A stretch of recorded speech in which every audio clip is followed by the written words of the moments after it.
So, when we talk about God not being incomparable, He is a supreme being. He cannot be compared with anything, because everything, it's Him who made what we see today. No matter how big the building might be, it's just that the human beings have been given knowledge and wisdom that they are able to bring materials together and make a big building. It's only God who gives them knowledge. And He says that there is nothing else that will uh, be made by human nature. It cannot be done because He controls our might, He controls our living, He controls every activities that are happening. He is able to see from one end to the end of the earth. We say He is omnipresent. So there is nothing that you can do and God does not see. He sees in secret. Where do you think that you can do something without Him knowing? Is it under a hole? He knows there because He made that place. Is it at the mountains or inside bushes? He is the maker of that bush. So there is nothing that you can hide from Him because He is omnipotent. Omnipotent means He's all powerful. There is nothing that can shake His power. Even the devil, the devil was one of His angels. It's only that he tried to rule, to become as powerful as God, and he was given authority, or he was told to go down, and that's why he is always against God.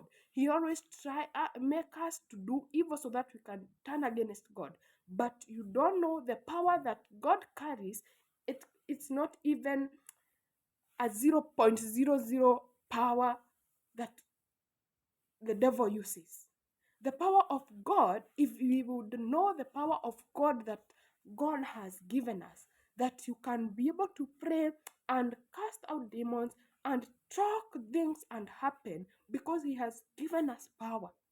He has given us authority. He has made us a chosen generation. He has made us a royal priesthood. Everyone is a priest because He has given us different ministries in the church that we can acknowledge His power and make Him known by those who do not know Him. The nature of God is not a book that we can read and understand. Nobody can even try to understand Him because no one, even you cannot compare anything. You cannot try to write about God and find the real answer of who He is. To the Lord, the nations are nothing, no more than a drop of water. The distant islands are light as dust. What a good God. That the island are light as dust. You can, the way we say that a feather of a bird, it does not have weight, or even you cannot measure the weight of a. That's how God sees islands. You know what are islands? Islands are places where the water has left, or places that are surrounded with the water. That God sees them as just as light as dust. Can you even measure dust? Can you even be able to correct dust and hold it by your own hand? That's what God says. It says that the islands are light as dust. The dust the dust itself, you cannot even hold it because it's kind of weed that has, oh my God. All the animals in the forests of Lebanon are not even enough for a sacrifice to our God. If we collect all the animals of this earth, the animals wherever they are in all the continents of the earth, when we collect the animals, we cannot have enough sacrifice for our God. Even when we are told to give the tenth of our earnings or a tenth of what we have harvested, it is not that God is in need of our money because He has everything. His stores are full. It's only that we seek and ask that He may give us. And now, for us for Him to test our faith, He asks for a tenth, just a tenth. But we are not able to be faithful with a tenth because we love ourselves so much and we forget the giver of what we acquire. The animals in the forest of Lebanon are not even enough to give a sacrifice to our God. And the trees are too few to kindle the fire. The trees are too few to kindle the fire. The nature of God. Imagine we only take a matchstick to light up fire. But when we talk about this God, when we talk about the nature of God, the trees in the forest, they are not even enough to rekindle a fire. They are not enough. So we cannot have enough to give our God. The nation are nothing at all to Him. They're just nothing. If He says, I'm done with this nation, He's done. Remember during the time when He was taking the people of Israel from Egypt to Canaan, to the promised land, He was giving the Israelites power to fight against their enemies. They were able to take off the people who were living in the land of Canaan, and that because He was powerful, the people were against Him, so He was done. So the nation are just nothing to Him. When you see, even if you see that your nation is so powerful, you are just nothing before God. If He says in a second that you are done, He can do away with you. Remember the time when Sodom and Gomorrah, they were committing sin, sexual immorality and sodomy and all those evil were doing. God did away with them within seconds. He only rescued the one person who was Lot and his wife. The rest, God was done with them because nations are just nothing to Him. To whom can God then be compared? How can you describe He is right? Can anyone even tell He looks like this? He can. Nobody. Nobody. Even when we try to understand His mind, you can never. So no one can even tell or describe what He looks like. Like you take a thing and try to tell us that He looks like this or He is close to this. You cannot. He is not like an idol that workmen make, that metal workers are covered with gold and set in a base of silver. That is just lack of wisdom. You just make a thing and you praise gold because it seems like the very precious metal in the world and try to compare it with God. You can never. It can never reach to that point that you now try to say that this idol of mine is my God. It can never be. It will never be, and it can never be because God is incomparable. You cannot compare our God with those things that you are taking trees and wood and metals and try to mold something and try to make it as a God, as a God. That's what God created. You are using what God created to make a thing look like Him. That is not possible. How can you take something that somebody has made and try to make look like the person who made it? It's impossible. So our God is incomparable. Do you not know?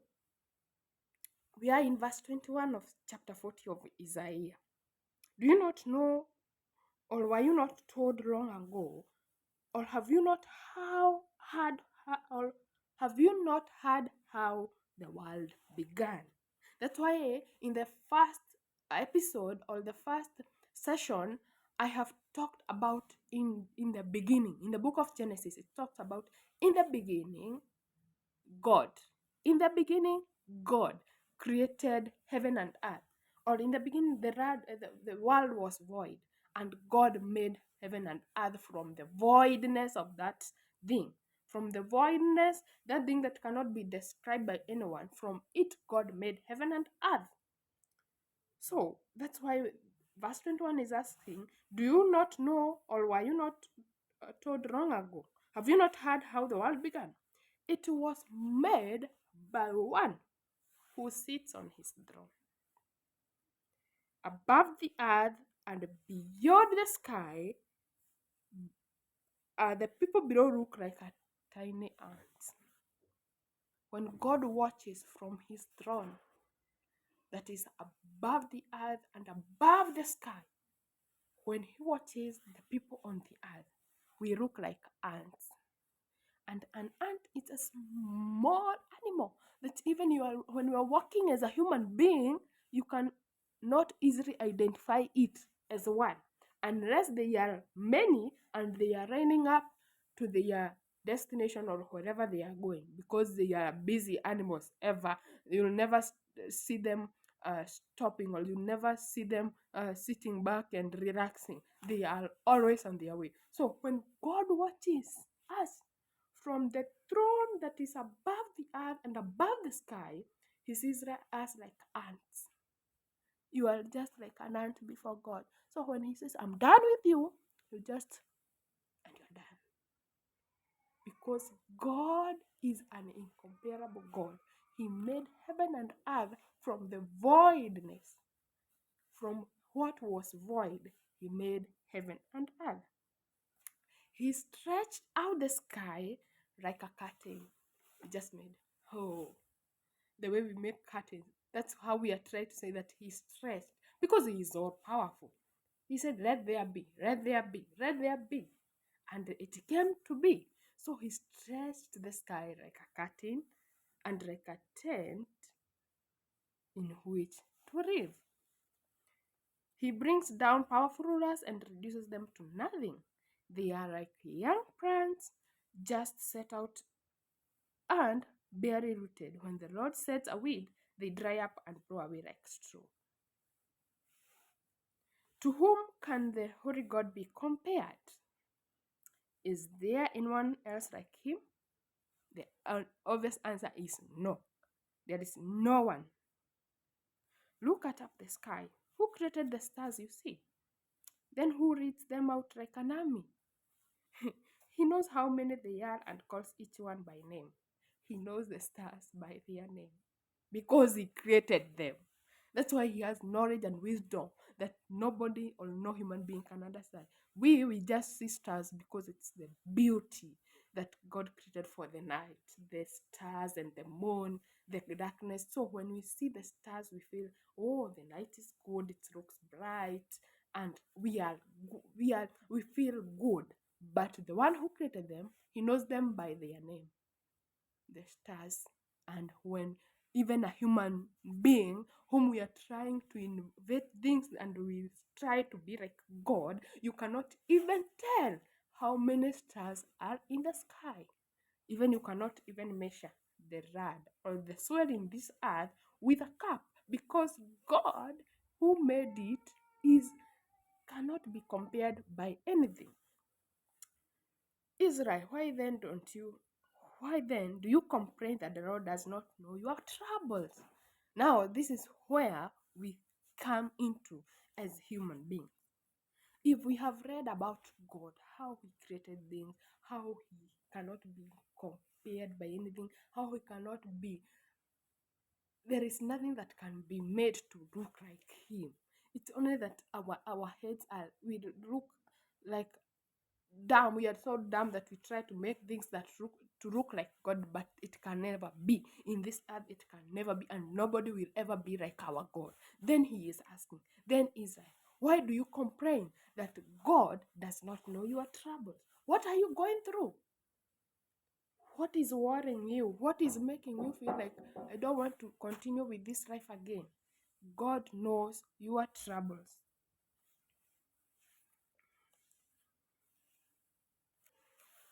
So the Lord knows our troubles, and we cannot suffer injustice. He knows what we are going through. So, don't you know, haven't you heard, the Lord is a everlasting God. He created all the world. He never grows tired or even weary. No one understands his thoughts. So nobody can understand the thoughts of God. Nobody understands his his ways, how he does his things, because he never grows tired. He is the same today, yesterday, and forever. He strengthens those who are weak and tired. Even those who are young grow weak. Young people can feel exhausted. But those who trust in the Lord for help will find their strength renewed. They will rise on wings like eagles. They will run and not get weary. They will walk and not grow weak. So when we put our trust in God, when we know the nature of God, He will walk with us. When we are weak, He strengthens us. When we grow weary, He will come and strengthen us, and we shall walk. Even the young people grow weary. Even though we feel like they are so fresh and they feel strong, they also grow weary because they are human. But God Himself never grows weary. He is an everlasting God. So we should put our trust in Him, so that when during our trouble, He will come and help us to go through that situation. He will strengthen us. We will find our strength renewed. We grow weak, yes. We go through struggles and we feel like we cannot continue, but He will come and renew our strength, and we will rise again like eagles, and they will run and not get weary, and we will walk and not grow weary. Where all this will happen when we put our trust in God, and we walk in the faithfulness, and we walk in the right, and when we let God show us His direction and not living by our human mind or our human thoughts, because God is the spring being and He knows everything that we go through. I'll see you in the next one. God bless you.